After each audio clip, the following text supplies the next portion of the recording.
Today I want to talk all about your first 24 hours in puzzles and survival so that you get an amazing start like I just did.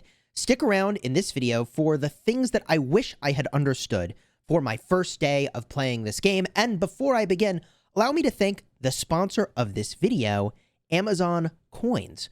Amazon Coins are a way to save money on in-game purchases for games that you might already be playing, like puzzles and survival. Simply follow my link in the description to both download the game from the Amazon Appstore and also to pick up some Amazon coins.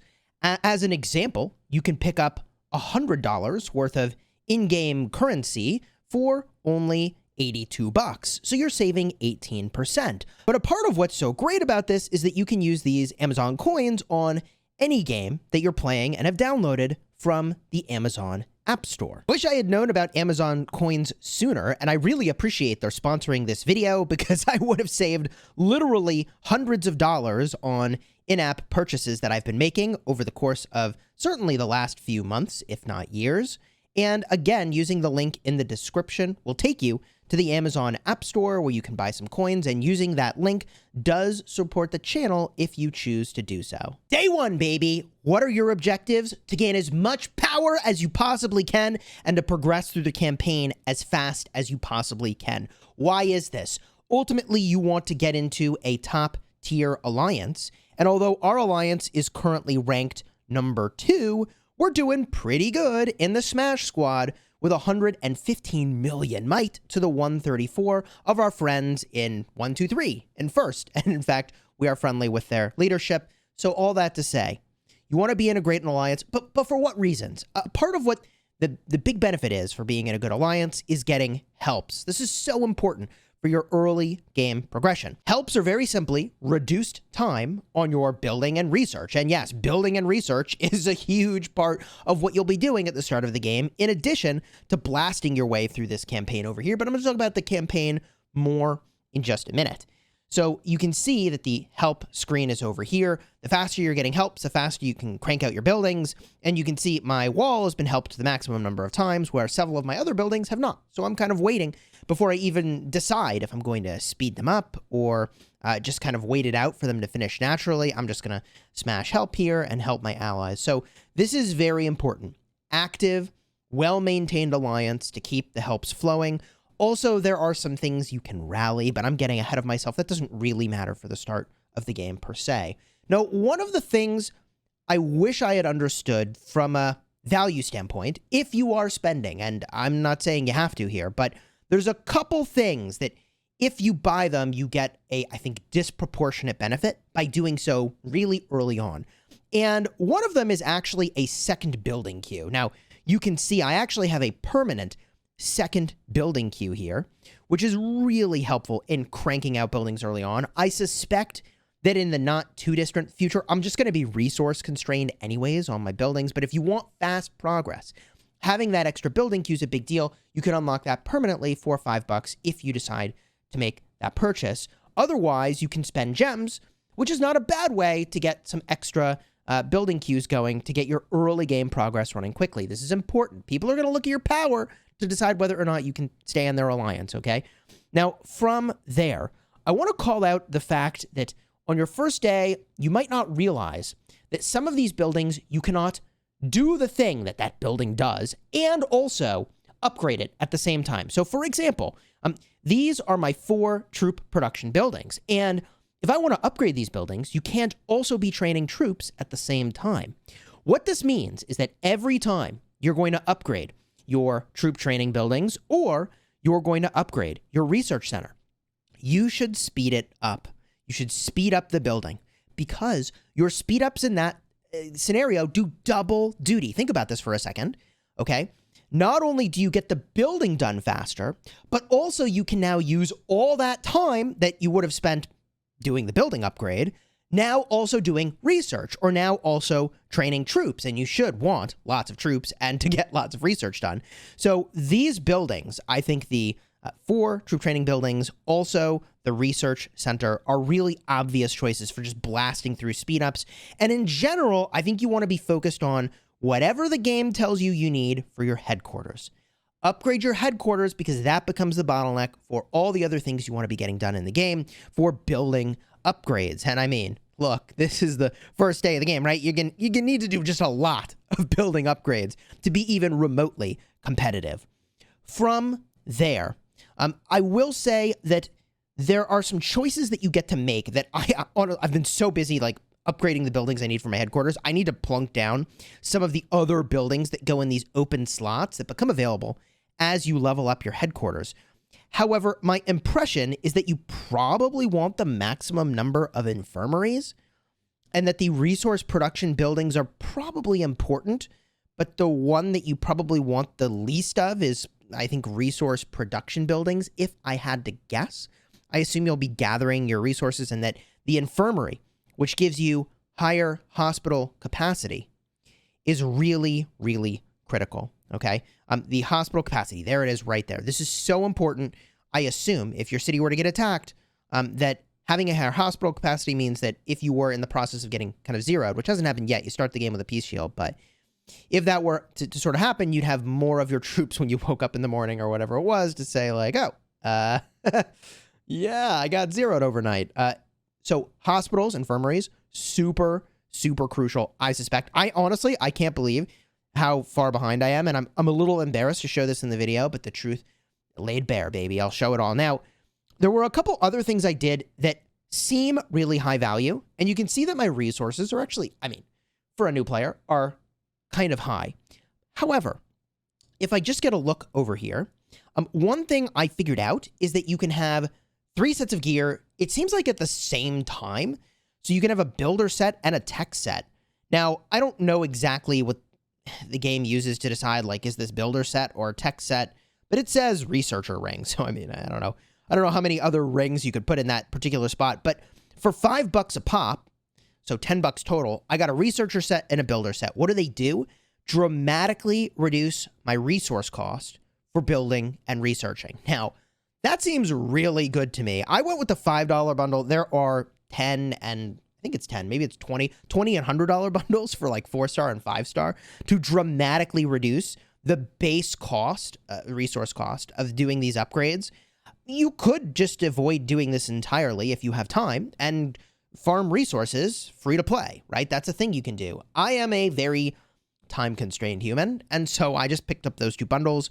I'll figure out if I want to get the higher tier bundles maybe later or craft them or something. But getting that set up early on, once I did it, seems like it's going to be really important to me as I start to become resource constrained. Hasn't happened yet. I'm sure it'll happen soon.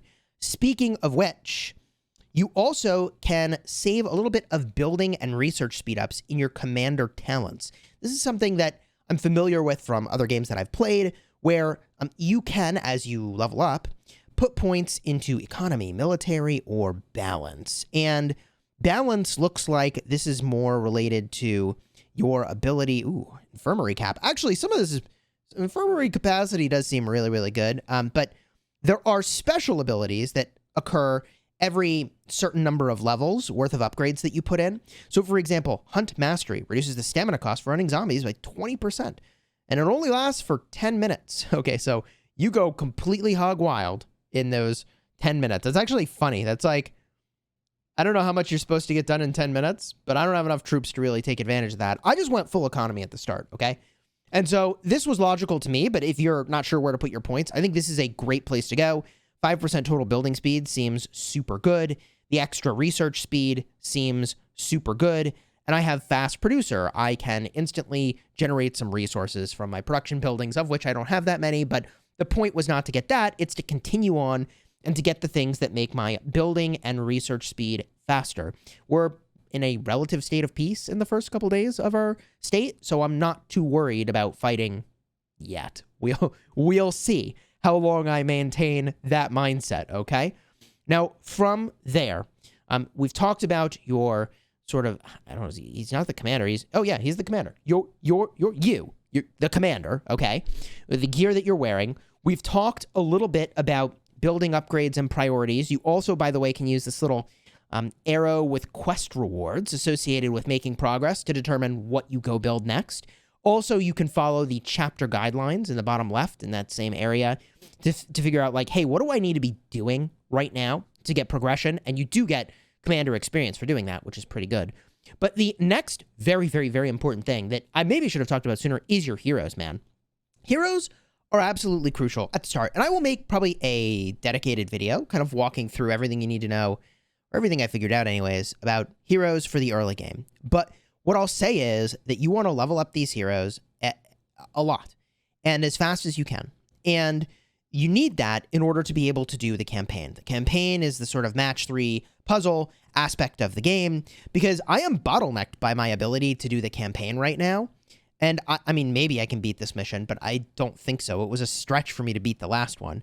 So I mention this because the stronger that your heroes become, the better you can handle the campaign, the better progress you can get, which helps you power up more, which helps you get in a good alliance, which is, you know, the whole cycle of doing well in this game, okay? So in terms of heroes, I have chosen one of each color. You bring 5 on most of the things that you do, but I will point out that the skills on heroes carry with you as long as they're unlocked. Most of them don't actually need to be involved in what you're doing to give you a benefit, which let me explain that a little more here. So this is Malcolm. I happen to bring him with me, but if we look at his troop skills, I'm pretty sure, let's see here, it's a shooter hit points of 5%. Okay. This is an exception. He has to be in the battle in order to get the benefit. However, there are heroes, I swear, I picked the one anti-example here. There are heroes that just give you benefits no matter what you're doing. And there's one particular benefit that I know is really good that I wanted to showcase to you. Maybe it's her. Here it is. Free speed up minutes. Free speed up minutes, you may be wondering. How does that work? So she gives 3 free speed up minutes, a great early game pickup, because you can basically finish every one of your buildings 3 minutes faster. So if I make my way back over to the main screen, if I tap onto where I'm doing building, you can see this free speed up item. So she's giving you 3 free minutes toward everything you build. And at the start of the game, that's a big deal. At the late game, I mean, that's probably not going to be that big a deal or even relevant at all. But at the start, that's so good. And I'm mentioning this because there's a lot of heroes who just have passive benefits that are really insane. Like, I may just need to pick up Scarlet because at level 31, I can unlock building speed of 100%. Bruh. I probably should have unlocked her from the start if I had really understood exactly how that works. Free speed up? 80 minutes? Bro. I feel like I've been doing this all wrong the entire time. Anyways, I need to unlock her and see how exactly that works, but that seems absolutely busted in OP. 80 minutes? Is that a typo? Do they mean 8 minutes? Bruh. Okay, well, like I was saying, some of these hero abilities are really important, and you don't have to be using them actively to get the benefit of some of these abilities. And there are places you can put your heroes for what it's worth on your wall. I'm just using whatever it's got there by default. I guess it put those there because I started the game with them, but I could probably switch it around, and I probably could come up with a better defense here. But you don't even have to have them on this wall over here to be getting the benefit of these heroes. If I confirm this, I don't know what happens if I now try to leave my city. Will it automatically select them, or will it tell me no? This, by the way, is the map, and this is maybe one of the last things I'll leave you with before I wrap up the video here, which is that there are zombies. You should hunt them. Spend your little pill energy in the upper left here. The little lightning bolt energy is for the campaign. Use all that energy as well. I'll give you a tip for that in a second. But I'm going to use this pill energy. I'm going to use the recommended heroes. It is, interestingly, choosing a hero I wasn't expecting. I kind of stopped leveling that one up a while ago, but whatever. And what's really important is your battle power. If you don't know what you're doing, which I didn't, your battle power is over here, over the battle power you need to win. So I'm going to win this. I have 124k over the 48k. I'm going to win. So I dispatch, and you get some rewards for spending down that energy, which is really, really important. There really is a ton to be talking about, so I'm going to cover more of the things you need to know in the early game in another video. If you've enjoyed this video so far, throw a like on here and consider subscribing. The final little tip I'm just going to give you is around the quests that take place. Now, there's a bunch to take in if this is your first time playing the game, and it was overwhelming for me. But what I want you to know about is primarily the Path to Survival event. This is a multi-day event, and there are a number of quests that as you do them, you get rewards. Let this be a guideline for some things that you do in the early game. You don't want to miss out on these free rewards for doing things that you wanted to do anyways. For example, I just picked up 5,000 commander experience for fighting some zombies. That was my 20th zombie that we just took out since that quest series opened up. I'm technically, I guess, on day 3 now, which is crazy, man. Time is freaking flying in this game. If you enjoyed the video, throw a like on here, consider subscribing, and if you use the link in the description to download the game, you can get the game from the Amazon Appstore and use Amazon coins to buy things at a discount, which is what I'm doing, and I'm enjoying those discounts. Until next time, you have fun smashing your enemies.